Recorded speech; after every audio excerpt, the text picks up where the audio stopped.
Hello दोस्तों। आइए हम लोग अपने नए टॉपिक के साथ स्टार्ट करते हैं। आज का जो टॉपिक है वो है इलास्टिसिटी। इलास्टिसिटी तो इलास्टिसिटी क्या होता है, आप इसका एग्जांपल डेली लाइफ में देखे होंगे। जैसे कि अगर हम किसी भी बॉडी के ऊपर उसके ऊपर अगर हम फोर्स अप्लाई करते हैं तो उसके शेप में क्या हो जाता है, चेंजिंग आ जाता है, साइज में क्या आ जाता है, चेंजिंग होता है। या फिर वी कैन से डैट कि उसका जो सरफेस होता है या जो मटेरियल का जो नेचर होता है वो डिफॉर्म्ड हो जाता है। या फिर अगर हम फोर्स अप्लाई करते हैं जस्ट उसके बाद वो अपने ओरिजिनल शेप को रिगेन कर लेता है। तो दो चीज़ें होता है इलास्टिसिटी में। जो हम लोग अगर बात करें कोई भी मटेरियल है, आप जब मटेरियल साइंस पढ़िएगा, ठीक है, अगर बाय द वे इंजीनियरिंग किए होंगे तो ये चीज़ें आपको पता होगा। तो मटेरियल साइंस में होता है क्या है ना कि ये मटेरियल का अपना प्रॉपर्टी होता है। मटेरियल का क्या है, प्रॉपर्टी है। कौन क्या, इलास्टिसिटी। तो इलास्टिसिटी का है तो एक प्रकार का प्रॉपर्टी है। किसका प्रॉपर्टी है भाई, मैंने बताया मटेरियल का। क्या प्रॉपर्टी है, तो प्रॉपर्टी है टू अपोज।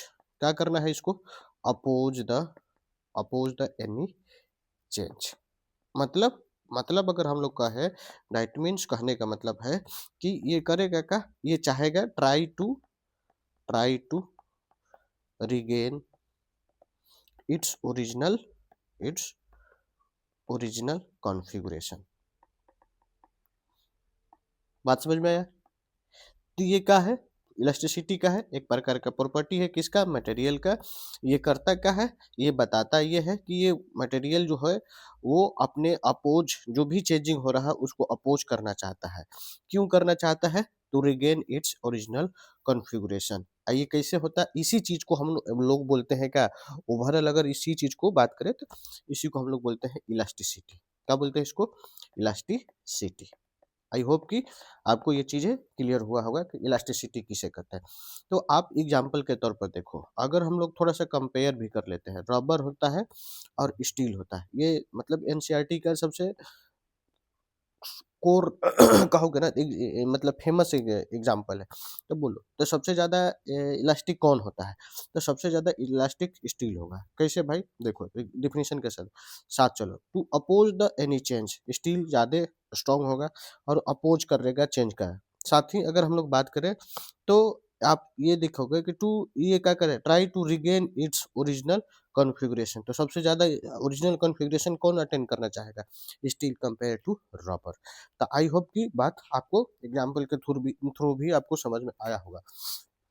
बात आ रहा है कि जैसे कि कोई भी मटेरियल होता है, ठीक ना, कोई भी मटेरियल है, अगर वो इलास्टिक है तो क्यों क्यों इलास्टिक बिहेवियर क्यों शो करता है, why steel show elastic behaviour, या कोई भी मटेरियल हो, ठीक ना। तो मटेरियल जो होता है, material why show the elastic behaviour, elastic behaviour.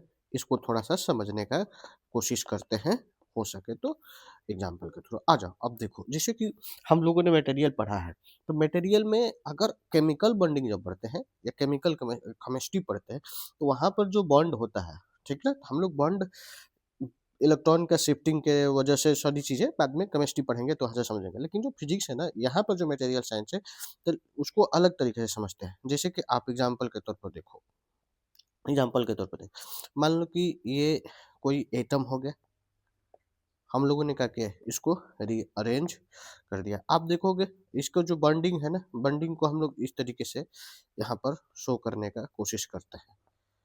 जो बॉन्ड है, बात समझ रहे हो ना, ये बॉन्ड है मटेरियल का। जो एटम्स होते हैं, अभी थोड़ा सा और क्लियरिटी होगा। तो ये जो है क्या है भाई, ये जो है, आ जाओ, ये जो मॉलिक्यूल है, बात समझ रहे हो, ये मॉलिक्यूल हो गए। और ये जो मैं दिखा रहा हूँ, ये जो जिग जैग पाथ जो दिखा रहा हूँ, जिग जैग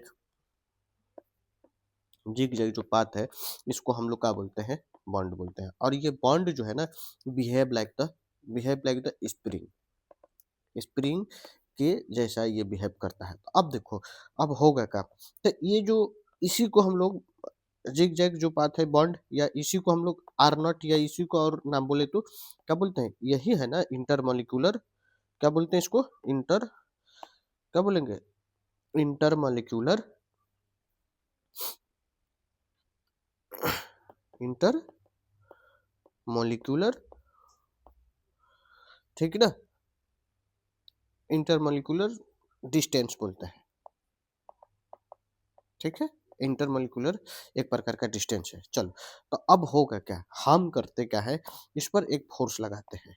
क्या करेंगे, एफ इस पर फोर्स लगाएंगे। तो जब इस पर फोर्स लगाएंगे होगा क्या, ये जो स्प्रिंग है यानी कि जो बॉन्ड है, इसमें क्या हो जाएगा, डिफॉर्म हो जाएगा, डिफॉर्मेशन होगा। अब ये डिफॉर्मेशन जब फोर्स लगाए हैं तो होगा क्या कि ये फॉर्मेशन डिफॉर्मेशन करने के बाद, तो अब जब हम इधर फोर्स लगा रहे हैं तो होगा यहाँ एक चीज कि ये वाला अब इसको इधर की ओर फोर्स लगाने की कोशिश करेगा, ठीक ना, अपोजिट डायरेक्शन में, डिफॉर्मेशन की वजह से, ठीक। मतलब जब अप्लाई फोर्स करेंगे तो उसमें डिफॉर्मेशन होगा। अब डिफॉर्मेशन में जो ये बॉन्ड है स्प्रिंग लाइक बिहेव कर रहा था, ये क्या करेगा, अपोज करेगा, ठीक ना। अपोज किसका करेगा, oppose to change the shape, या कह सकते हैं कि उसके ओरिजिनल कॉन्फ़िगरेशन में। तो अपोज करने वाला जो फोर्स है, अब इसी को हम लोग नाम दे देते हैं, क्या नाम देते हैं, इसको नाम देते हैं रेस्टोरिंग फोर्स, रेस्टोरिंग फोर्स। यानी कि बॉन्ड जो होता है, बॉन्ड के अंतर्गत जब हम अप्लाइड फोर्स करेंगे, कहने का मतलब क्या है कि जब हम फोर्स क्या किया, अप्लाई किए, फोर्स जब अप्लाई करेंगे तो होगा क्या कि वो जो बॉन्ड है ना, बॉन्ड है उसके अंदर एक प्रकार का फोर्स जनरेट होगा। क्या होगा, फोर्स जनरेट होगा, ठीक ना।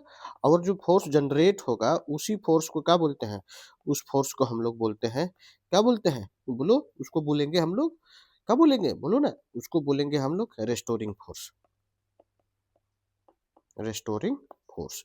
और यही रेस्टोरिंग फोर्स जो होता है क्या करता है, ट्राई टू, बोलो बोलो बोलो बोलो, try to regain its original, बोलो, ओरिजिनल शेप, या कह सकते हो साइज, या कह सकते हो दोनों को मिलाकर कि ये कॉन्फ़िगरेशन को अटेन करना चाहता है।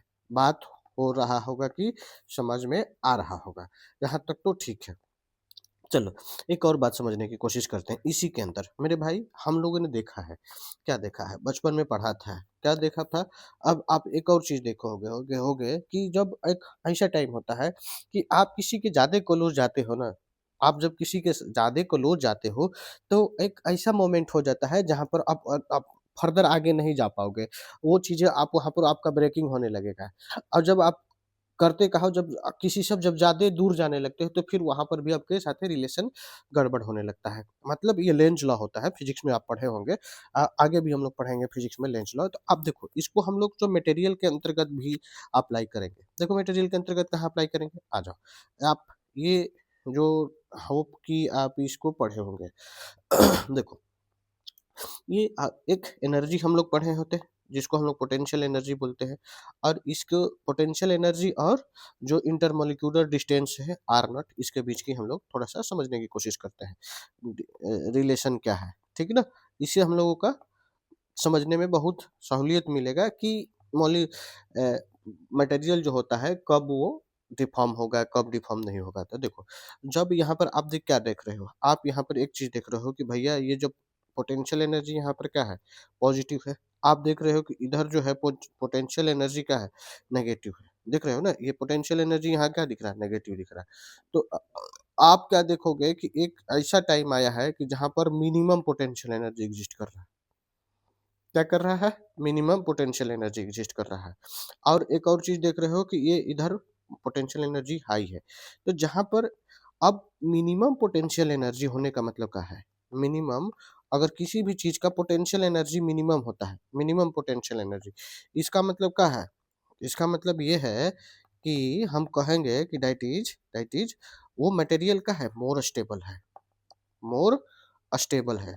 अगर जिसका मिनिमम एनर्जी होगा, जितना ज़्यादा कम एनर्जी होगा, वो उतना ही ज़्यादा स्टेबल होता है, ठीक ना। यानी कि किसी भी मटेरियल के अंतर्गत ज़्यादा एनर्जी बढ़ने का मतलब ये है कि उसके अंदर क्या हो रहा है, अनस्टेबिलिटी क्रिएट हो रहा है। बात समझ में आ रहा है? लेकिन हम लोगों को क्या करना है, यहाँ पर स्टेबिलिटी चेक करना है। स्टेबिलिटी का मतलब कि वो मटेरियल का एग्जिस्टेंस की बात कर रहा है। अगर स्टेबल होगा तभी तो एग्जिस्ट करेगा इन्वायरमेंट में। जब स्टेबल ही नहीं होगा तो ये एग्जिस्ट कहाँ से करेगा। तो बात समझ में आ रहा है। तो ये जो मिनिमम दूरी है, ये जो यहाँ से लेकर ये जो मिनिमम डिस्टेंस है इसी को आर नट बोलते हैं, और ये जो एनर्जी है यही पोटेंशियल एनर्जी नेगेटिव है। आप यहाँ पर देख रहे हो ये स्टेबल कंडीशन है। तो आप क्या देख रहे हो कि एक ऐसा डिस्टेंस आ रहा है जब हम क्या कर रहे हैं, डिस्टेंस घटते जा रहा है, पोटेंशियल एनर्जी फर्दर बढ़ते जा रहा है। यहाँ देख रहे हो यहाँ आ गया, यहाँ आ गया, यहाँ आ गया, अब यहाँ पर पॉजिटिव हो गया। तो जब पोटेंशियल एनर्जी, मैंने क्या बोला, पोटेंशियल एनर्जी इंक्रीज करेगा, ठीक ना, देन क्या होगा, इसलिए स्टेबिलिटी डिक्रीज करेगा, स्टेबिलिटी डिक्रीज करेगा। स्टेबिलिटी डिक्रीज करने का मतलब हुआ, मतलब क्या हुआ, इसका मतलब ये है, मीन्स मीन्स क्या, कि उसका एग्जिस्टेंस ऑफ मटेरियल यानी कि survival of material, survival of जो मटेरियल है, ठीक ना, मटेरियल डिक्रीज करेगा। बात समझ में आया, हम कहना क्या चाह रहे हैं यहाँ पर। तो आप एक चीज रियलाइज कर गए होंगे कि क्या होता है इंटरमोलिकुलर डिस्टेंस बढ़ने से और उसके घटने से, और बॉडी के स्टेबिलिटी में क्या अंतर होता है। बात समझ में आया ना, हम कहने क्या चाह रहे थे कि जब एक ऐसा जगह टाइम आएगा जब आप फर्दर डिस्टेंस घटाने लगोगे, यानी इंटरमोलिकुलर स्पेस जब घटाने लगोगे, तो होगा क्या कि वो मटेरियल अपना ओरिजिनल साइज रिगेन ना करने के बाद बदौलत वो उसका शेप में पूरे तरीके से डिफॉर्म्ड हो जाएगा, या तो प्लास्टिक नेचर को रिगेन कर लेगा, या उसमें रप्चर आ जाएगा, या तो हो सकता है कि वो मटेरियल ही ब्रेक कर जाए। तो ऐसा स्थिति जनरेट होता है, ठीक है। तो ये हम लोगों ने समझने का, ये हमारा क्या है, इलास्टिक नेचर है, कि ये जो हम लोग देखें कि इस स्थिति में देखेंगे कि मटेरियल इलास्टिक बिहेवियर टाइप का शो करता है। इसमें टूटने टाटने की जरूरत नहीं होगा, बल्कि चीजें होगा वो उसमें विजिबल होगा। आ जाओ, अब हम लोगों को थोड़ा सा नया जो टॉपिक है इसमें पढ़ना है स्ट्रेस। क्या पढ़ना है भाई, स्ट्रेस। आओ आओ आओ, देख लो, इसको बोलते हैं स्ट्रेस। किसको बोलते हैं, स्ट्रेस। स्ट्रेस को जो हम ना हम लोग सिग्मा से रिप्रेजेंट करते हैं। इसका क्या नाम है, सिग्मा। देखो सिग्मा ऐसे लिखेंगे, या नहीं लिखने आता है ना तो ऐसे कर लो और इसमें ऐसे लगा देना, इसको सिग्मा बोलते हैं, ठीक। तो सिग्मा जो है, सिग्मा से हम लोग इंडिकेट करते हैं मैंने पीछे भी जब प्रेशर पढ़ा रहा था तो वहां पर बताया था। तो ये होता है क्या है, स्ट्रेस का है भाई, तो स्ट्रेस एक प्रकार का, स्ट्रेस क्या है, एक प्रकार का रेशियो है। क्या है, रेशियो। किसका रेशियो है भाई, तो ये रेशियो है फोर्स। कौन सा फोर्स, इंटरनल फोर्स। ये पहले जरूर जानना है, इंटरनल फोर्स बटा में एरिया का। इसको समझने का कोशिश करते हैं। देखो हम लोगों ने क्या किया, कोई मटेरियल है, ठीक ना मेरे भाई, ये मटेरियल है, ठीक है। अब इस पर हम लोगों ने एक्सटर्नल फोर्स लगा दिया, इधर भी हमने एक फोर्स लगा दिया। अब इसको क्या कर रहे हैं, खींच रहे हैं दोनों साइड से। तो अब एक ऐसा, इसके अंतर्गत, इस मटेरियल के अंतर्गत एक फोर्स डेवलप होगा, ठीक ना, और इधर से भी एक फोर्स डेवलप होगा, और इसी फोर्स को हम लोग क्या बोलते हैं, इसी फोर्स को बोलते हैं हम लोग रेस्टोरिंग फोर्स। क्या बोलेंगे, रेस्टोरिंग फोर्स, या हम लोग इसी को बोलते हैं रजिस्टिंग फोर्स। बोलो क्या बोलेंगे, इसको रेजिस्टिंग फोर्स भी बोलते हैं। बात समझ में आया?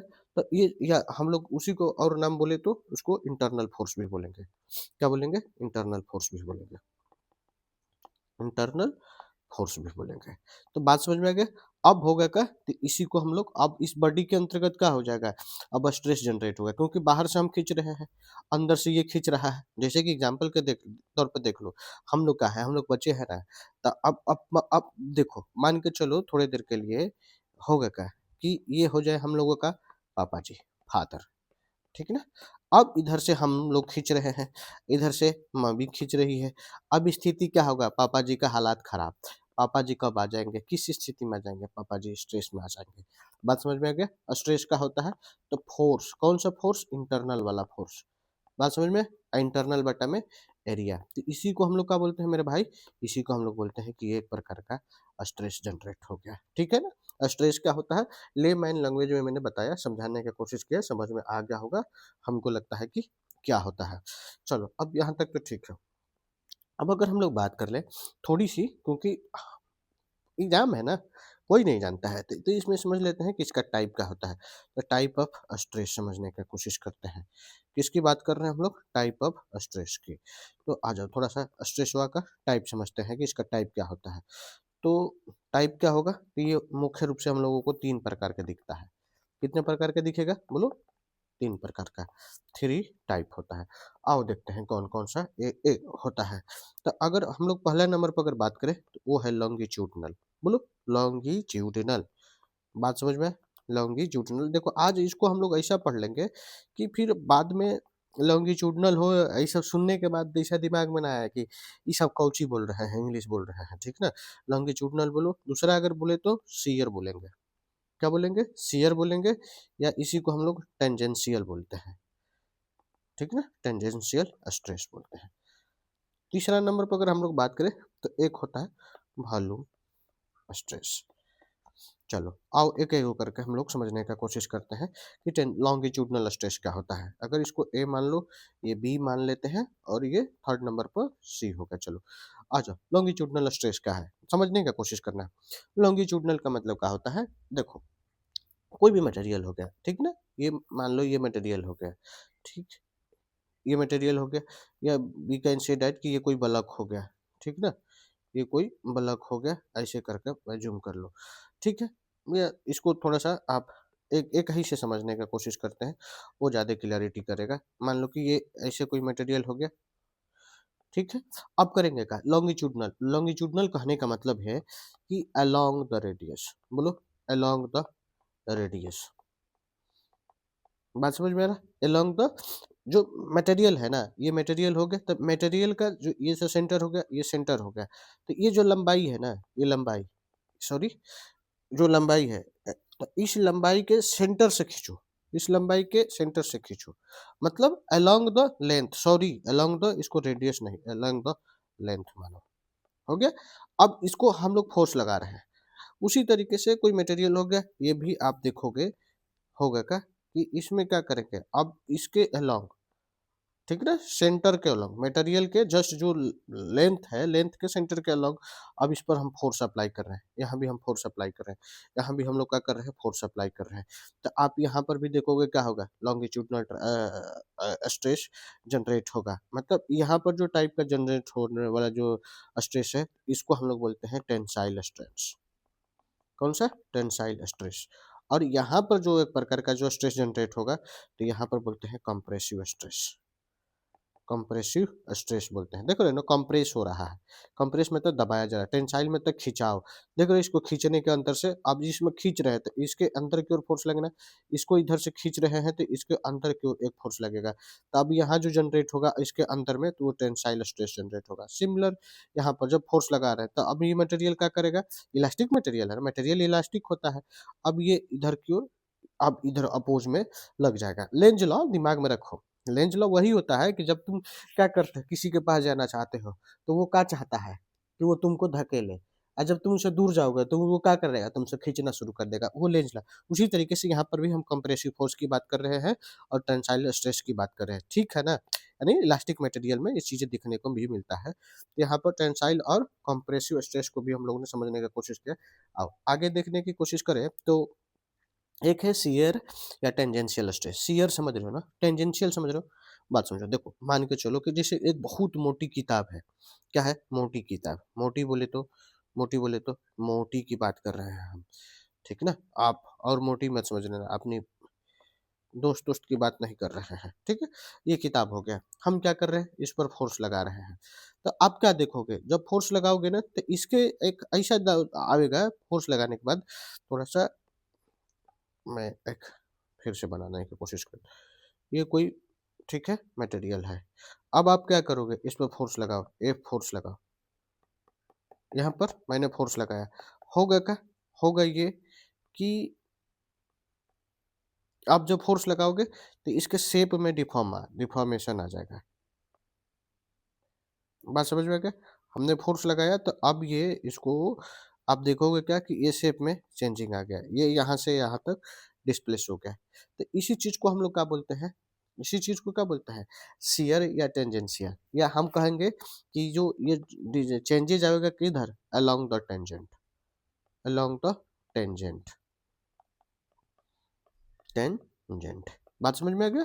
ये चेंजिंग जो आएगा अगर हम उस पर फोर्स लगाना, जैसे मोटी एगो किताब है, अब उस पर तुम ऊपर से धकेलो तो देखोगे कि नीचे वाला जो बॉटम वाला रहेगा वो तो आज भी ही रहेगा, लेकिन जब उसके ऊपर वाला में थोड़ा सा परिवर्तन आ जाएगा, तो यहीं पर जो ऊपर वाला देख रहे हो ना, ये वाला यहाँ से टूट जाएगा, मतलब घिसक के आगे चला गया है। बात समझ में आ गया? तो इसी की हम बात कर रहे हैं, किसका? शियर और टेंजेंशियल स्ट्रेस की बात यही होता है। एक होता है वॉल्यूम स्ट्रेस। कौन सी बात बोला मैंने? Volume stress. अच्छा, इसको हम लोग ना शियर स्ट्रेस को टाउ से इंडिकेट करते हैं। किससे इंडिकेट करेंगे? टाउ से इंडिकेट करेंगे। एक होता है वॉल्यूम स्ट्रेस। वॉल्यूम स्ट्रेस क्या होगा? ये जो मुख्यतः रूप से दिखने को मिलेगा, मेनली जो वैलिड है, ठीक है ना? वैलिड कहाँ में दिखेगा? तो मेनली वैलिड है फ्लूइड के केसेस में। कहाँ दिखेगा? फ्लूइड के केसेस में। फ्लूइड बोले तो लिक्विड हो गया और गैस हो गया। तो देखो, फ्लूइड में तो लिक्विड के आ जाओ। तो अगर मान के चलो कि इसमें हम लोगों ने क्या किया, कोई मटेरियल है और इसमें पूरे तरीके से ऐसे करके ना मटेरियल रखे, पानी भरे हैं। क्या भरे हैं? इसमें एक प्रकार का लिक्विड भरे हैं। जब वाटर भरा है ना, तो देखोगे कि इस तरीके से डिस्टॉर्ट जो शेप है, अब इसमें भी क्या आने लगेगा? एक प्रकार का स्ट्रेस चेंजेस हो जाएगा, क्योंकि ये फोर्स लगा रहा है ना, लिक्विड की वजह से फोर्स लगेगा। आप बात समझ रहे हो? और जब इस पे फोर्स लगेगा मेरे भाई, तो हम लोगों ने पढ़ा है ना, तो अब इसके अंतर्गत भी फोर्स लगेगा कि नहीं लगेगा? उसको परिवर्तन को प्रिवेंट करने के लिए, रिगेन करने के लिए, चेंज को, परिवर्तन को मेंटेन करने के लिए। तो अब ये एक प्रकार का लिक्विड के अंतर्गत ये देखने वाला स्ट्रेस होता है, तो जिसको हम लोग क्या बोलते हैं? वॉल्यूम स्ट्रेस बोलते हैं। तो हो सक हम होल मतलब हम लोग तीनों जो स्ट्रेस है उसको तो बढ़िया से समझ लिए कि ये कि क्या होते हैं, लॉन्गिट्यूडनल क्या होता है, शियर क्या होता है, वॉल्यूम स्ट्रेस क्या होता है। तीनों को हम लोगों ने पूरे तरीके से हो सक क्लियर हम लोगों ने किया। आज हम थोड़ी सी एक और बात को समझते हैं। क्या नाम है? उसका नाम है स्ट्रेन। बोलो, क्या नाम है? स्ट्रेन। नाम तो सुना ही होगा। बात समझ रहे हो ना? हम बात किसकी कर रहे हैं? स्ट्रेन की बात कर रहे हैं। वो वाली स्ट्रेन नहीं। सुने हो ना कि जैसे कि क्रिकेट खेलते हैं, अरे भाई पैर में स्ट्रेन आ गया है, अरे भाई आज दौड़ दिए, हमारे पैर में तो स्ट्रेन मतलब खिंचाव आ गया। तो अब हम खिंचाव की बात करेंगे। किसकी बात करेंगे? खिंचाव की बात करेंगे। और कौन सी खिंचाव की बात कर रहे हैं हम लोग? फोर्स अप्लाई करने के बाद वाली। तो देखो, ये होता क्या है, स्ट्रेन होता क्या है? अगर ओरिजिनल डिफिनीशन की अगर बात करें, डिफिनीशन की अगर हम लोग बात करें, तो ये होता बताता क्या है कि चेंज इन डायमेंशन। बात समझ लो, चेंज इन डायमेंशन बटा में ओरिजिनल डायमेंशन। Original dimension. मेरे भाई मैंने डायमेंशन लिखा है, लेंथ नहीं लिखा है, एरिया नहीं लिखा है, वॉल्यूम नहीं लिखा है। ध्यान ध्यान में रखना है। तो चेंज इन डायमेंशन बटा में ओरिजिनल डायमेंशन, यही होता है ना कहने का। अगर हम लोग लेंथ के फॉर्मेट में लिखे तो अगर बोले तो चेंज इन लेंथ बटा में ओरिजिनल लेंथ। और इसी तरीके को हम लोग डेल्टा एरिया के रेस्पेक्ट में लिखे तो चेंज इन एरिया बटा में ओरिजिनल एरिया। या इसी को हम लोग अगर वॉल्यूम के फॉर्मेट में लिखे तो चेंज इन वॉल्यूम बटा में ओरिजिनल वॉल्यूम। यही होगा ना। अगर हम लोग डायमेंशन के तौर पर बात कर लिए तो ये 1D हो गया, ये 2D हो गया और ये 3D हो गया। ठीक है, क्योंकि मटेरियल पढ़ रहे हैं तो मटेरियल 3D होता है, ठीक ना? 2D 1D भी होता है, 2D तो वो भी होता है, बट 2D उतना प्रैक्टिस में नहीं दिखता है, तो बातें थोड़ा विजुअलाइज नहीं हो पाता है। आ जाओ, तो हम लोग यहाँ तक तो समझने का कोशिश किया कि स्ट्रेन क्या होता है। क्या समझने की कोशिश किया हम लोगों ने? स्ट्रेन। ठीक है। अब थोड़े से इसकी अगर हम लोग थोड़ा सा डायग्राम के थ्रू समझने का कोशिश करें। देखो मेरे भाई, फिजिक्स है।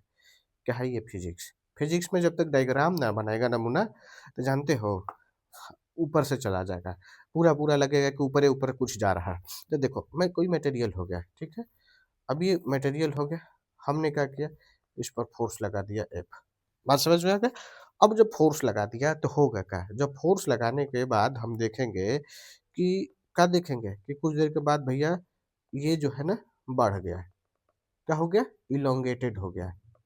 फोर्स लगाने के बाद इलोंगेटेड हो गया। तो कितना इलोंगेटेड हुआ है उसके देखो। तो ये अगर देखोगे तो ये तो ओरिजिनल L1 था और ये कितना गया? L2 हो गया। तो जब इसमें चेंजिंग देखोगे तो कितना आ जाएगा? डेल्टा एल आ जाएगा, यानी कि L2 माइनस L1। यही होगा ना? यही होगा ना? और तो कुछ नहीं होगा। तो मतलब इसमें अगर आपको स्ट्रेन कैलकुलेट करना है, क्या कैलकुलेट करना है? स्ट्रेन। तो स्ट्रेन जब कैलकुलेट करोगे तो क्या आ जाएगा? डेल्टा एल बटा में ओरिजिनल एल। कहने का मतलब, और अगर लिखोगे तो ये क्या मिल जाएगा भाई? ये L2 माइनस L1 बटा में L1। मतलब समझ में आ गया कि L2 L1 माइनस 1 भी अगर कहीं लिखा दिख जाए तो आपको घबराने की तनिक भी जरूरत नहीं है। तो हम लोगों ने स्ट्रेन का भी समझने का कोशिश किया कि स्ट्रेन क्या होता है। अब आओ इसका टाइप देखते हैं। क्या देखना है? बोलो बोलो बोलो रे भाई। नहीं बोलोगे ना तो मजा नहीं आएगा। तो इसमें जो हम लोगों को क्या देखना है? टाइप। किसका टाइप देखेंगे? बोलो। हम लोग जो टाइप देखने वाले हैं, हम लोग टाइप देखने वाले स्ट्रेन का। देखो, जिस तरीके से आपने फोर्स लगाया है उसी तरीके से तो उसमें खिंचाव आएगा, है कि नहीं है? सोचो, थोड़ा सा दिमाग लगाओ। हमने जिस तरीके से, बहुत रेयर होगा कि हम फोर्स लगाए इधर काम हो जाएगा उधर, ठीक ना? बहुत रेयर केसेस होगा, वो अलग केसेस होगा। लेकिन जो हम लोग मेजर केसेस क्या देखे हैं कि जिधर हम लोग स्ट्रेस फोर्स लगाएंगे उसके अलोंग क्या होगा, उसके में खिंचाव आएगा, स्ट्रेन आएगा। तो जैसे कि हम लोगों ने स्ट्रेस देखा था, सिमिलर लाइन पर स्ट्रेन भी हो जाएगा। तो जिस स्ट्रेस कितने प्रकार का था, 3 प्रकार का, तो यहाँ भी 3 प्रकार का आपका क्या मिल जाएगा, स्ट्रेन मिल जाएगा। जैसे कि लॉन्गिट्यूडिनल स्ट्रेन, बोलो कौन सा, लॉन्गिट्यूडिनल। बात समझ में आ रहा है? अब लॉन्गिट्यूडिनल से तो समझ में आ गया होगा कि इसका मतलब किधर की ओर चेंजिंग आने वाला है। लॉन्गिट्यूडिनल का मतलब किधर, लेंथ के अलॉन्ग चेंजिंग आने वाला है। फिर उसके बाद जो आएगा शियर स्ट्रेन, बोलो कौन सा, शियर स्ट्रेन मतलब सरफेस एरिया के अलॉन्ग में चेंजिंग होगा। उसके बाद वॉल्यूम के अलॉन्ग में क्या आ जाएगा, स्ट्रेन आएगा। आ जाओ कैसे, मैंने बोला लॉन्गिट्यूडनल। लॉन्गिट्यूडनल का मतलब होता है हाँ, स्ट्रेन को अगर बात करें तो इसका जो सिंबल होगा कैसा होगा, ई। एक और बात अगर बात कर ले स्ट्रॉन में, स्ट्रेन में, तो ये जो देखो इसका यूनिट क्या होगा, सोचो यूनिट क्या होता है। तो यूनिट मैंने डेफिनेशन बता दिया है क्या, डेल्टा एल बटा में एल, और यूनिट निकालने का भी तरीका बताया था। तो देखो इसका यूनिट क्या होता है, लेंथ हो जाएगा, और नीचे वाला भी क्या है, लेंथ ही तो है। तो लेंथ लेंथ कैंसिल हो गया, तो इसका मतलब क्या आ गया, जीरो। तो जीरो मतलब यहाँ पर समझ में आएगा डायमेंशन भी जीरो, यानी कहने का मतलब क्या होगा, यानी कि ये क्या है, एक प्रकार का यूनिट लेस क्वांटिटी है, यूनिट लेस प्रॉपर्टी या क्वांटिटी है, ठीक ना, पॉइंट यूनिटलेस प्रॉपर्टी है। चलो आओ समझो, यहाँ तक तो ठीक है ना। ये देखो भाई, बड़ी पूछा जाता है, मैंने बहुत एग्जामों में इसको देखा है, तब बता रहा हूँ इसको बड़ी बारीकी से। स्ट्रेन का है, एक प्रकार का यूनिटलेस है, क्यों है, इसको निकालने का तरीका भी हम लोग ऑलरेडी समझ रखा है। Longitudinal strain along the change along the length, मैंने बताया कि ई से इसको इंडिकेट करता है। तो आ जाओ, इसको ई से अगर इंडिकेट करें तो डेल्टा एल बटा में एल हो जाएगा। शियर स्ट्रेन के अगर देखोगे तो शियर स्ट्रेस में क्या होगा, डेल्टा एक्स बटा में ये एक्स होता है, ठीक है। ये डेल्टा एक्स मतलब वही जैसे कि हमने बताया था ना, कि देखो ये कोई सरफेस था, ठीक है, कोई सरफेस था, हमने क्या किया, इस पर फोर्स लगाया। जब फोर्स लगाएंगे तो इसमें एक नया चीज़ है, यहाँ पर डिफॉर्म होके क्या ऐसे दिखना शुरू हो जाएगा। बात समझ में आ रहा है? तो अब यहाँ पर क्या देखोगे, ये ऐसे तो थीटा भी दिख रहा है, या इसी को हम लोग देखेंगे कि एक्स था तो ये x1 हो जाएगा। तो अब इसमें चेंजिंग कितना आ जाएगा, एक्स का चेंजिंग आ जाएगा, और ओरिजिनल एक्स। तो यही हम बात कर रहे हैं ई का, ठीक ना। तो ई डेल्टा एक्स अपन में ये हो जाता है एक्स। उसी तरीके से वॉल्यूम स्ट्रेन की अगर बात करें तो इसमें क्या दिखेगा, इसमें भी वही चीज़ दिखेगा कि चेंज इन वॉल्यूम बटा में ओरिजिनल वॉल्यूम। बात समझ में आए? यहाँ पर ये दिख जाएगा। तो अब देखो ये स्ट्रेन जो है ये नेगेटिव टाइप का है, ये नेगेटिव है, क्योंकि देखो नेगेटिव क्यों होगा भाई, अरे परिवर्तन जो होगा अगर हमने फोर्स लगाया, जो वॉल्यूमेट्रिक स्ट्रेन जो होता है नेगेटिव होगा हमेशा। कैसे देखो, हमने दबाव, कोई भी सरफेस है उसमें दबाव लगाएंगे वॉल्यूम पर, तो होगा क्या, ये जो मेरे भाई हमको बहुत डाउट होता है समझाने में कि कहीं दिमाग से ऊपर ना चल जाए, V2 - V1 यही होगा ना। तो हमने फोर्स लगाया है ना बाहर से, तो ये क्या हो जाएगा, वॉल्यूम तो रिड्यूस हो जाएगा ना, ये तो बड़ा होगा, V1 बड़ा होगा कंपेयर टू V2 से। तो अब बताओ, जिसमें से बड़ा में से छोटा, छोटा में से बड़ा घटाएंगे तो होगा क्या, होगा क्या, माइनस ही तो वैल्यू आएगा। तो इसीलिए यहाँ पर मैंने माइनस लिखा है, ठीक ना। देखो क्लियरिटी होना बहुत नेसेसरी है, अगर क्लियरिटी नहीं होगा तो बहुत बड़ा ब्लंडर मिस्टेक होगा, बाद में चिल्लाओगे कि चाचा आपने क्या बता दिया है। होप कि ये बात समझ में आ गया। आ जाओ, हमने एक और बात समझने की कोशिश किया, क्या समझना है, रिलेशन। क्या समझना है, बोलो बोलो ना, रिलेशन, रिलेशन समझना है। किसका समझना है, रिलेशन, रिलेशन किसका समझना है, रिलेशन अपने दोस्त का नहीं समझना है, रिलेशन हमको अभी जो पढ़े हैं उसका, स्ट्रेस एंड स्ट्रेन का समझना है। बात समझ में आ गया, किसका, स्ट्रेस और स्ट्रेन का। तो देखो इसको हम लोगों ने कैसे इंडिकेट किया है, सिग्मा से। इसको हम लोग किसने किया, इंडिकेट किया ई से।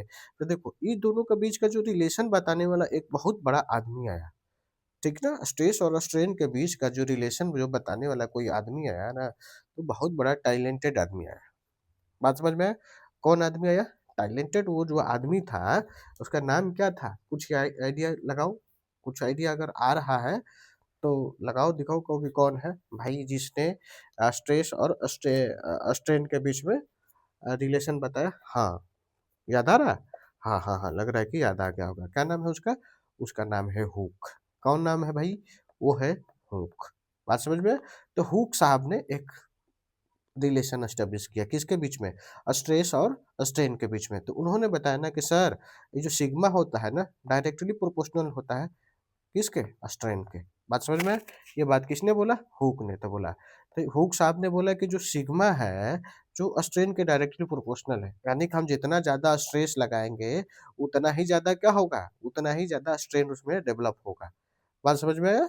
यानी कि सिग्मा अगर इंक्रीज करेगा तो एप्सिलॉन मतलब ई भी इंक्रीज करेगा। या कहने का मतलब सिग्मा अगर डिक्रीज करेगा तो इसका मतलब क्या है? ई का भी वैल्यू डिक्रीज करेगा। ये किसने बोला? ये हमने नहीं बोला, ये बात हुक ने बोला। किसने बोला? हुक ने बोला। और इसीलिए इस रिलेशन को क्या बोलते हैं हम लोग? Hooke's law. बोलो मेरे भाई, क्लियर हो गया? हो गया। तो यहाँ पर अब प्रोपोर्शनल साइन है ना, तो प्रोपोर्शनल साइन है तो इसको हटावेंगे। बात समझ में आ रहा है ना? कोई भी है तो इसको हटावेंगे ना। तो प्रोपोर्शनल साइन जब हटाओगे तो ई और बड़ा वाला ई, ये ए वाला ई टाइप का, इसको एप्सिलॉन बोलते हैं। बट प्रोनाउंसिएशन के लिए समझ लो, फीलिंग की समझना जरूरी है। ठीक ना। ज्यादा अब भक्त बनने लगेंगे ना तो बड़ी गड़बड़ हो जाएगा। हम क्या कहना चाह रहे हैं समझ रहे हो ना? यहाँ तक तो ठीक है। लेकिन हुक साहब ने एक और बात बोला है। क्या बोला? हुक साहब ने बोला कि देखिए चाचा, आप जो काम कर रहे हैं ना, ये ज्यादा देर तक ले नहीं चलेगा। कहाँ तक चलेगा? ये चलेगा मेरे भाई, ये वैलिड है कहाँ तक? तो वैलिड है अप टू, अप टू बोले तो up to elastic limit. Elastic limit, elastic limit तक ही ये चीजें क्या वैलिड है। किसने बोला? हुक साहब ने बोला। क्या बोला? कि भैया सिग्मा जो है डायरेक्टली प्रोपोर्शनल टू ई, ई बोले तो एप्सिलॉन, मतलब स्ट्रेन। ठीक ना। होप की बातें आपको समझ में आ रहा है। तो देखो अब क्या बोला कि चाचा एक और बात बताए। क्या बताए? बोले ना कि जो आप ये बड़ा वाला ई लिखे है ना, इसको नाम दूसरा दीजिए। बोले कैसे भाई? आप तो छोटा वाला ई लिखे हैं, बड़ा वाला भी। तो बोले कि देखो दोनों तो अलग, एक जब दोनों का ई बोलेंगे ना तो गड़बड़ हो जाएगा। तो बोले क्या गड़बड़ होगा? तो बोले कि इसका नाम दो। तो उन्होंने नामांकन किया। क्या नामांकन किया? उन्होंने बोला कि देखो इसको नाम बोलो मॉडुलस। क्या बोलो? Modulus of elasticity. इलास्टिसिटी। तो उन्होंने नाम क्या दिया? उन्होंने नाम दिया मॉडुलस ऑफ इलास्टिसिटी। किसको नाम दिया? ई को। ये जो बड़ा वाला ई है ना, इसको बोला मॉडुलस ऑफ इलास्टिसिटी। तो बोले कि बाप रे, तो बहुत बड़ा गड़बड़ कर दिए। बहुत बड़ा गड़बड़ क्या कर दिए? तो बहुत बड़ा गड़बड़ ये हो गया। बोले कि चाचा जी, आपने तो ई बोल दिया, स्ट्रेस स्ट्रेन बोल दिया। तो ये तो तब फिर तो अब गड़बड़ हो गया। क्या गड़बड़ हो गया? तो बोले कि ये भी तो तब 3 गो होगा। बोले कैसे 3 गो? तो बोले कि हाँ, ये भी बात सही है कि 3 गो होगा। बोले कैसे 3 गो होगा भाई? तो 3 गो सोचो कैसे होगा। तो बोले कि देखो लेंथवा के अलॉन्ग जो था लॉन्गिट्यूडिनल हुआ। बात समझ में? जो एरिया के अलॉन्ग जो शियर, और जो वॉल्यूम के अलॉन्ग हो गया ये वॉल्यूमेट्रिक वाला। बात समझ में आ रहा है? तो जो लेंथ के अलॉन्ग है, जो लेंथ के अलग है, तो उन्होंने बोला कि इसको नाम दो क्या? इसको क्या नाम दो? यंग। क्या नाम दिया? यंग। बूढ़ा नाम नहीं दिया, यंग बोला। अब जब एरिया के अलग हुआ तो उन्होंने क्या बोला? क्या बोला एरिया के अलग को? बोला कि नहीं, एरिया के अलग है तो बोला कि बहुत रिजिड आदमी है, इसलिए इसको बोला रिजिडिटी। और जो वॉल्यूम के अलग हो गया उसको उन्होंने क्या नाम दिया? तो उसको उन्होंने बोला बल्क या वॉल्यूमेट्रिक। बात समझ में आ गया? तो एरिया के सॉरी लेंथ के लॉन्ग हुआ तो ये यंग, यंग को उन्होंने वाई से इंडिकेट किया। और एरिया शियर यानी एरिया के अलॉन्ग जो हुआ तो उन्होंने उसका नाम क्या रखा? उन्होंने इसका नाम ये रखा। और वॉल्यूम के अलॉन्ग जो हुआ उसको लेकर उन्होंने बी रखा। होप कि आपको ये बातें क्लियर हुआ होगा। देखो कहीं भी इसमें रॉकेट साइंस नहीं था। मैंने जितना इजी भाषा में हुआ इसको बताने का कोशिश किया कि ये क्या है। थोड़ा सा एक और बात समझो। एक बहुत बड़ा इंपॉर्टेंट कर्व होता है, इसको समझना है, क्योंकि जब हम हुक लॉ पढ़िए रहे हैं तो देख लेते हैं। ठीक ना। हुक लॉ जो पढ़ ही रहे हैं तो देख लेते हैं। तो हुक्स लॉ जो उन्होंने बताया, हुक्स लॉ क्या बताया कि जो स्ट्रेस जो होता है डायरेक्टली प्रोपोर्शनल होता है स्ट्रेन के। ये किसने बात बोला? हुक ने बोला। तो हुक ने बोला कि तो बोला बोला कि ठीक है तो इसको दिखाओ। तो उन्होंने डायग्राम ड्रॉ किया। क्या ड्रॉ किया? डायग्राम। कैसा डायग्राम ड्रॉ किया? तो बोला कि देखो ये जो स्ट्रेन है ना इसको तुम ड्रॉ करो, और उन्होंने बोला कि एक स्ट्रेस को ले लो, ठीक ना। तो बोले कि देखो अलग अलग जो मटेरियल होगा उसका अलग अलग डायग्राम होगा स्ट्रेस वर्सेस स्ट्रेन का। बात समझ में आ रहा? स्ट्रेस वर्सेस स्ट्रेन का जो ग्राफ होगा अलग अलग होगा, लेकिन एक चीज है कि कुछ लिमिट तक ले एक दिखेगा जो हर में एक चीजें समानता दिखेगी। बोले क्या? क्या समानता दिखेगी? तो बोले कि देखो आओ, समानता ये है कि कुछ जगह एक ऐसा लिमिट होगा जो जिसको कहाँ तक, ए तक उन्होंने उन्होंने बताया। उसके बाद एक डायग्राम को समझने की कोशिश करोगे, मान लो कि इस टाइप का कोई डायग्राम बन गया, ये हो जाएगा। अगर ऊपर जा रहे हैं तो स्ट्रेस बढ़ रहा है, आगे जाएंगे तो स्ट्रेन बढ़ेगा। तब देखो उन्होंने एक एक बी और सी और डी और ई ऐसे करके उन्होंने नोमेनक्लेचर कर दिया। बोले कि ए है, ये बी है, ये सी है और डी है और ई है। तो बोले ना कि देखो ये जो स्ट्रेस जो है sigma directly proportional to, sorry मैंने यहाँ गड़बड़ कर दिया, पेन भी नहीं मिटाने वाला भी नहीं चला सकता। तो देखो इन्होंने बोला sigma directly proportional to strain है, यही ना। तो बोले कि सब मटेरियल में वैलिड होगा, सारे मटेरियल में वैलिड होगा, लेकिन कहाँ तक वैलिड होगा? तो पॉइंट ए तक। कहाँ तक वैलिड होगा? पॉइंट ए तक। और उसका नाम उन्होंने दिया। क्या नाम दिया भाई? उन्होंने बोला ये देखो इसको बोलते हैं प्रोपोर्शनल लिमिट। क्या बोलते हैं? प्रोपोर्शनल, बोलो ना, प्रोपोर्शनल इसको लिमिट बोलते हैं। बात समझ में आ गया? किसने बोला ये बात? हमने नहीं बोला, ये बात हुक साहब ने बोला है। बात समझ में आ गया? तो ये थोड़ा सा यहाँ तक हम ये कहना चाह रहे थे। एक और बात समझो इसी में, जैसे कि देखो हम लोगों का जो काम है, इन्होंने बोला कि sigma directly proportional to, sorry मेरे भाई, सिग्मा डायरेक्टली प्रोपोर्शनल टू किसके? सिग्मा जो है डायरेक्टली प्रोपोर्शनल टू ई है। तो उन्होंने बोला कि इस साइनवा को हटाओगे ना, जो प्रोपोर्शनल वा के जो साइनवा उसको तो हटाओगे, तो ये सिग्मा। तो अब इसको हटाओगे तो ये क्या बन जाएगा? बड़ा वाला ई इंटू ये होगा ना। तो उन्होंने बोला कि इसका तो कुछ यूनिट होगा ना चाचा, या तो जब यूनिट होगा तो इसका मतलब इसका कुछ ना कुछ डायमेंशन होगा, होगा कि नहीं होगा? तो बोले कि हाँ। तो जब यूनिट एंड डायमेंशन होगा तो आप निकालिए। तो निकालने के लिए क्या बोले? बोले कि आओ निकाल देते हैं। सिग्मा बटा में ये ई हो जाएगा, आ बटा में बड़ा वाला ई हो जाएगा। तो ये जो है क्या है? यही है ना मॉडुलस। कौन सा मॉडुलस बोलो? ये है मॉडुलस। कौन सा मॉडुलस बोल नहीं रहा है भाई? ये मॉडुलस ऑफ इलास्टिसिटी। क्या है? मॉडुलस, मॉडुलस ऑफ इलास्टी इलास्टिसिटी। तो अब इसका हम लोगों को क्या निकालना है? तो भैया हम लोगों को इसका यूनिट निकालना है। क्या निकालेंगे? यूनिट। जब यूनिट निकाल ही लेंगे तो एक और हमारे बच्चे हैं का डायमेंशन। डायमेंशन को भी निकाल लेंगे एक लगे हाथ। तो आ जाओ कैसे निकालेंगे? तो अब बताओ स्ट्रेस का यूनिट क्या होता है? तो सर स्ट्रेस का तो यूनिट कुछ नहीं। क्या होता है? तो स्ट्रेस का जो यूनिट होता है, स्ट्रेस है क्या? एक प्रकार का याद करो, फोर्स पर यूनिट एरिया। तो हम लोग न्यूटन मीटर स्क्वायर लिख देंगे। ये जो है क्या है? स्ट्रेन है, तो यानी कि चेंज अपन में लेंथ बटा में ओरिजिनल लेंथ। तो अब देखो ये तो अब पहले ही हम लोग पढ़ रहे हैं कि ये क्या होता है? यूनिटलेस होता है। तो इस मतलब इसका मतलब क्या होगा कि जो ई है, ई का जो यूनिट का मिल जाएगा, ई का यूनिट हमको न्यूटन मीटर स्क्वायर ही मिलेगा। अब अगर ये मिल गया तो इसी से हम लोग डायमेंशन जनरेट कर लेंगे।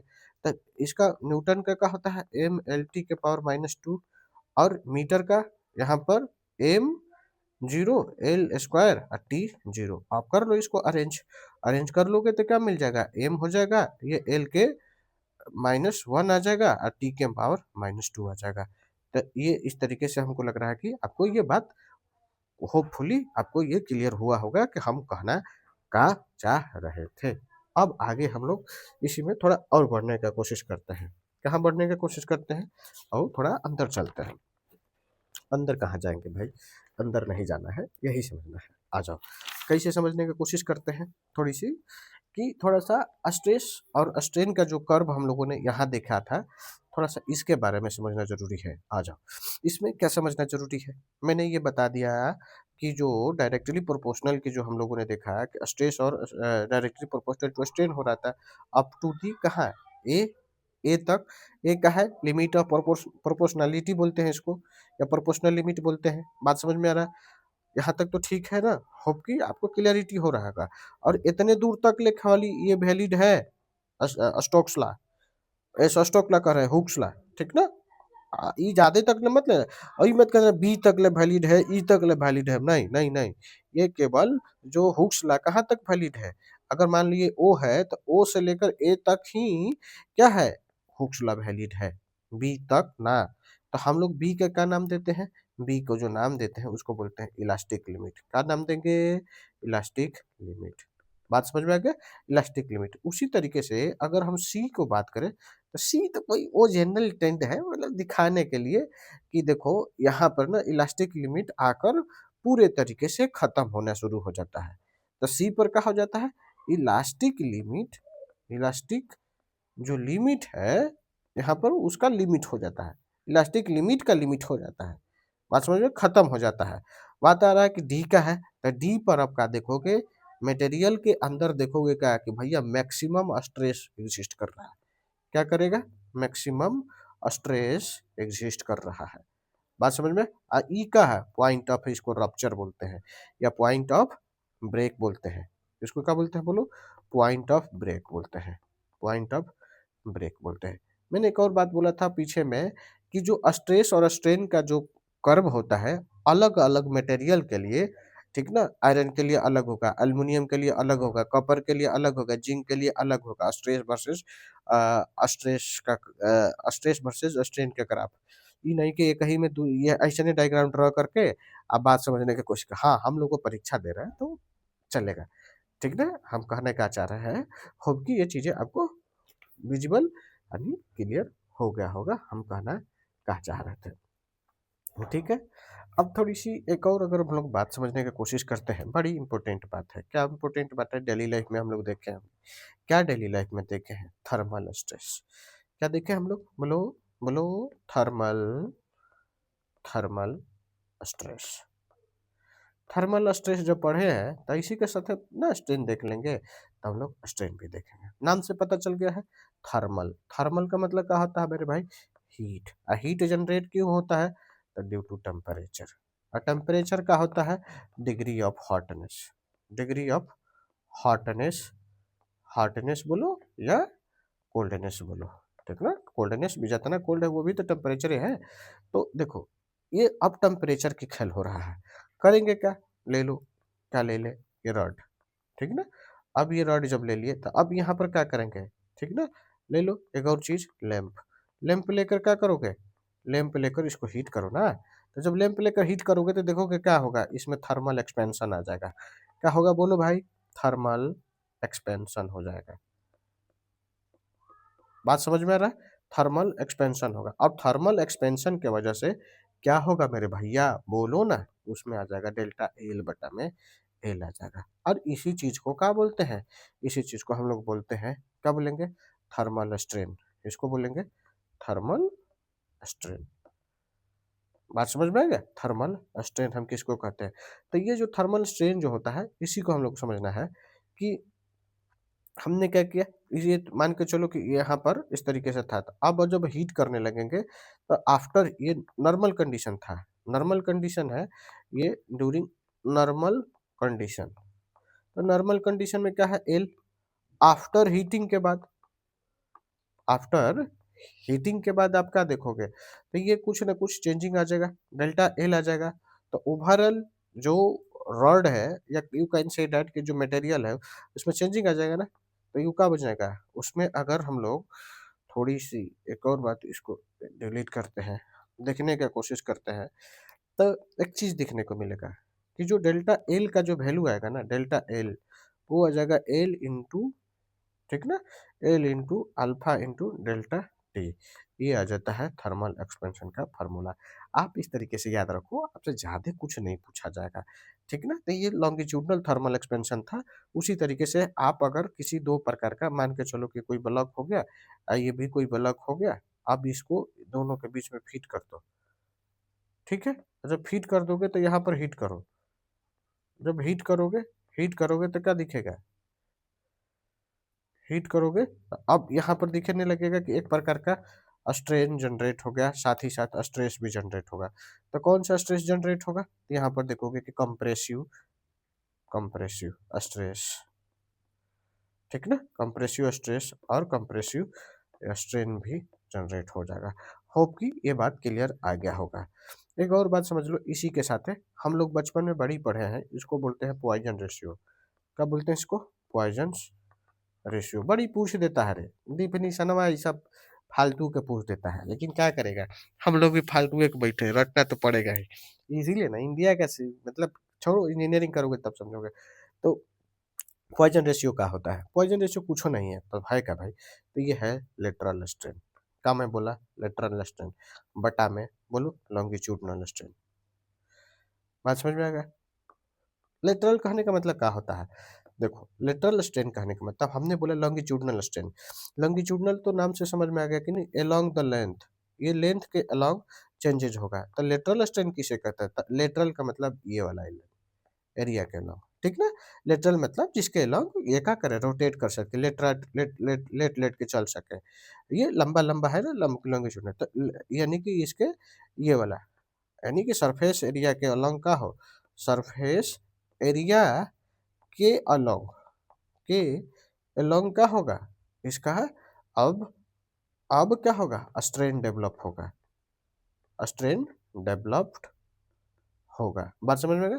तभी इस मटेरियल का हम लोग क्या कर लेंगे, पॉइजन रेशियो निकाल लेंगे। बात समझ में आ गया। तो पॉइजन रेशियो निकाले वाला कोई और नहीं था, ससुरा पॉइजन ही था। क्या नाम था उसका, पॉइजन। समझ रहे हो ना। तो पॉइजन ने क्या बोला, बोला यह है कि जो भैया आप लेटरल स्ट्रेन निकालिए पहले उस मटेरियल का, उसके बाद आप क्या निकालिएगा, लॉन्गिट्यूडिनल, बोलिए ना जी, लॉन्गिट्यूडिनल स्ट्रेन निकाल लीजिए। बात समझ में आ गया। एक और बात समझो, ये पॉइजन रेशियो का यूनिट क्या होगा, तो देखो ना, ये स्ट्रेन है ना, ये भी स्ट्रेन है, स्ट्रेन स्ट्रेन का यूनिट तो खुद यूनिट हो जाए, लेस हो जाएगा। क्या हो जाएगा, ये यूनिट लेस हो जाएगा। कल पूछ देगा कि पॉइजन रेशियो का यूनिट क्या होता है ना, वो घड़ी तो कहोगे कि भैया मीटर पर सेकेंड या तो मीटर बोल दोगे, नहीं चाचा इसका कुछ नहीं होता है। तो इसका डायमेंशन क्या होगा, तो डायमेंशन भी जीरो होगा। तो इसको क्या बोलते हैं, डायमेंशन लेस। बात समझ में आ गया, डायमेंशन डायमेंशन लेस। होप कि आपको क्लियरिटी हो रहा होगा पॉइजन रेशियो से रिलेटेड बात को लेकर।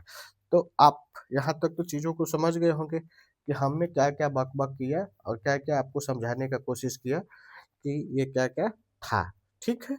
और थोड़ी सी इसी में और इंटरेस्टिंग टॉपिक है, इसको थोड़ा सा कुछ बातें हैं उसको समझने का कोशिश कर लेंगे। यहाँ तक, खैर ये वीडियो ज़्यादा बड़ा हो जाएगा, इसको हम लोग यहीं तक रखते हैं। फिर एक नया टॉपिक का स्टार्ट करेंगे, वो होगा अपना विस्कोसिटी, ठीक है। यहाँ तक के लिए आपको बहुत बहुत शुक्रिया और धन्यवाद। आप इसको आगे भी शेयर करते रहिए और लोगों को बताते रहिए, ठीक ना। हम लोग पूरे तरीके से सारे टॉपिक को, ठीक ना, फ्री ऑफ कॉस्ट पढ़ाएंगे, कोई इसमें आपसे 1 रुपया नहीं लिया जाएगा। पूरे तरीके से आप इसको डेडिकेटेड होकर पढ़िए और बात करिए। साथ ही देखिए इसको लिख लिख के पढ़िएगा। आप सोचिएगा कि हम देख देख के पढ़ के बहुत बड़ा अधिकारी बन जाएंगे, भैया ये पॉसिबल नहीं है। वो देखते रह जाइएगा, आपको एक एक करके लिखना होगा, इसको एक एक कर करके लिख के ये और उनको समझने की कोशिश कीजिए, तब इसको और मजा आएगा आपको। मेरे लिखने का मकसद यही है, नहीं तो हम भी पीडीएफ बना बना के आपको बता दिए रहते और आप समझ गए होते। तो भाई मेरे, इसको आप लिख लिख के पढ़ो, आपके दिमाग में बैठेगा, ठीक है। यहाँ तक के लिए आपको बहुत बहुत धन्यवाद और शुक्रिया मेरे दोस्त, शेयर